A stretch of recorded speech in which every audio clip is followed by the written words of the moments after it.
Assalamualaikum warahmatullahi wabarakatuh. Ketemu lagi di channel Inraidu. Nah, dalam kesempatan kali ini kita akan belajar bersama, yaitu akan membahas rangkuman materi ilmu pengetahuan sosial kelas 7, bab 3, semester 2. Selamat datang di semester 2. Semoga apa yang kalian harapkan tercapai di semester ini. Nah, dalam pertemuan kali ini kita akan membahas tentang potensi ekonomi lingkungan. Nah, sebelum dilanjut kepada tujuan pembelajaran dan pembahasannya, di sini ada pertanyaan diskusi. Menurut pendapat kalian, bagaimana sih lingkungan mempengaruhi perkembangan ekonomi suatu daerah? Nah, mari jawab di kolom komentar. Nah, adapun tujuan pembelajarannya dalam pertemuan kali ini yang pertama yaitu menjelaskan pemanfaatan dan pelestarian potensi sumber daya alam. Yang kedua, mendeskripsikan potensi Indonesia menjadi negara maju.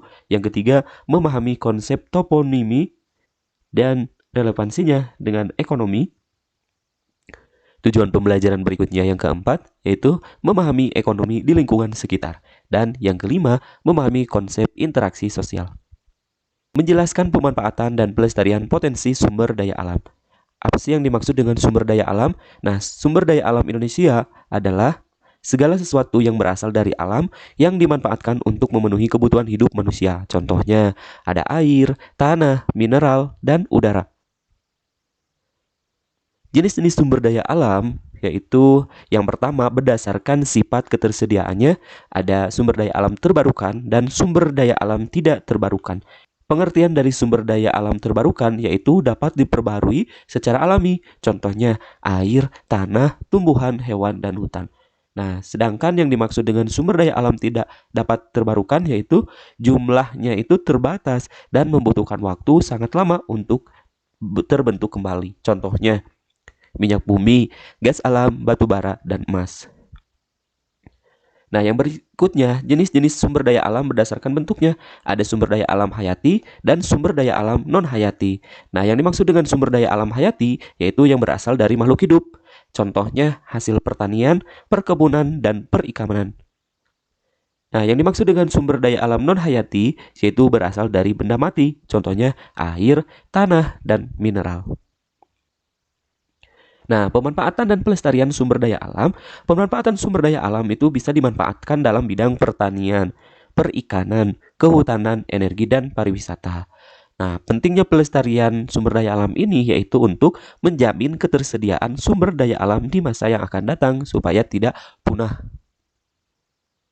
Contoh pemanfaatan sumber daya alam di bidang pertanian yaitu sebagai lahan subur untuk produksi pangan.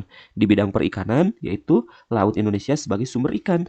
Sedangkan di bidang ekonomi yaitu pemanfaatan energi yang terbarukan. Adapun dampak positif pelestarian sumber daya alam, diantaranya yang pertama menjaga keseimbangan ekosistem. Yang kedua, mendorong pariwisata berkelanjutan seperti hutan dan pantai. Yang ketiga, menjamin ketersediaan sumber daya alam di masa yang akan datang. Yang keempat, meningkatkan perekonomian lokal seperti usaha kerajinan tangan. Pembahasan yang kedua yaitu mendeskripsikan potensi Indonesia menjadi negara maju. Nah, tentunya kita harus paham dulu apa sih yang dimaksud dengan pengertian negara maju. Negara maju adalah negara dengan tingkat kesejahteraan masyarakatnya itu tinggi, ditandai oleh apa? Di antaranya pendapatan per kapita tinggi, pendidikan dan kesehatan baik, serta penguasaan teknologinya itu sudah bagus ya. Nah, potensi Indonesia menjadi negara maju tentunya sangat berpotensi karena dilihat dari apa?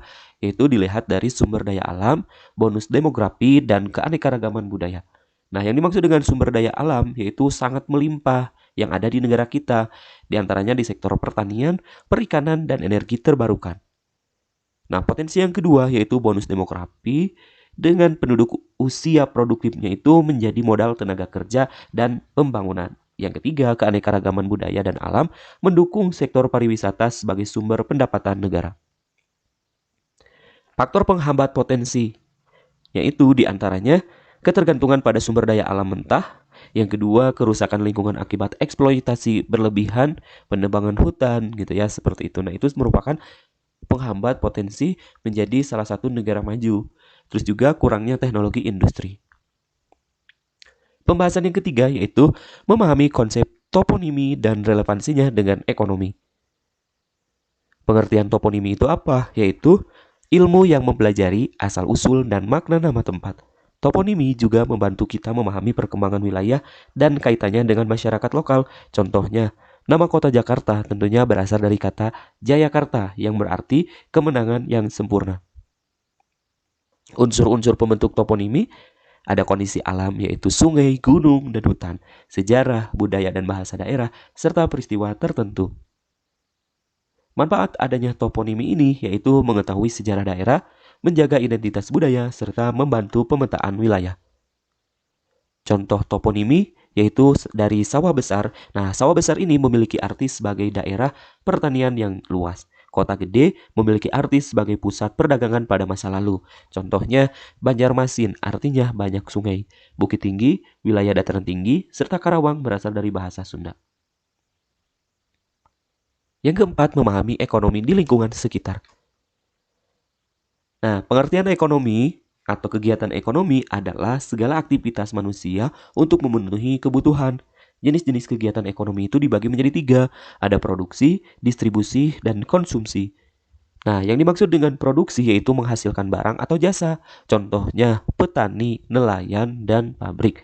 Distribusi artinya menyalurkan barang dari produsen ke konsumen. Contohnya, pedagang, serta kurir. Yang ketiga, konsumsi artinya menggunakan barang ataupun jasa. Contohnya adalah masyarakat. Nah, contoh ekonomi di lingkungan sekitar, salah satunya adalah pasar tradisional, warung sembako, usaha rumahan atau UMKM, serta pertanian desa. Peran lingkungan terhadap kegiatan ekonomi, diantaranya lingkungan pantai, yaitu ada nelayan. Lingkungan pegunungan, ada pertanian, serta lingkungan perkotaan, ada industri dan jasa. Nah, yang terakhir, memahami konsep interaksi sosial. Pengertian interaksi sosial adalah hubungan timbal balik antara individu dengan individu, individu dengan kelompok, atau kelompok dengan kelompok. Syarat-syarat terjadinya interaksi sosial itu ada 2, ada kontak sosial serta ada komunikasi. Bentuk-bentuk interaksi sosial yaitu ada kerjasama, gotong royong, tolong menolong, serta musyawarah. Faktor pendorong terjadinya interaksi sosial ada imitasi, identifikasi, simpati, empati, dan sugesti, serta manfaat interaksi sosial itu diantaranya mempererat persatuan, menciptakan keharmonisan, serta menumbuhkan solidaritas. Kesimpulannya, potensi lingkungan sangat berpengaruh terhadap kegiatan ekonomi daerah. Pelestarian sumber daya alam penting untuk ekonomi berkelanjutan, serta toponimi dan interaksi sosial mendukung kegiatan ekonomi. Potensi ekonomi di lingkungan Indonesia sangat besar. Pemanfaatkan SDA sumber daya alam harus diimbangi dengan pelestarian lingkungan, peningkatan kualitas SDM, kegiatan ekonomi yang berkelanjutan, serta interaksi sosial yang harmonis agar terciptanya kesejahteraan masyarakat. Sekian, semoga bermanfaat. Sampai jumpa di pembahasan berikutnya. Kami akhiri. Assalamualaikum warahmatullahi wabarakatuh.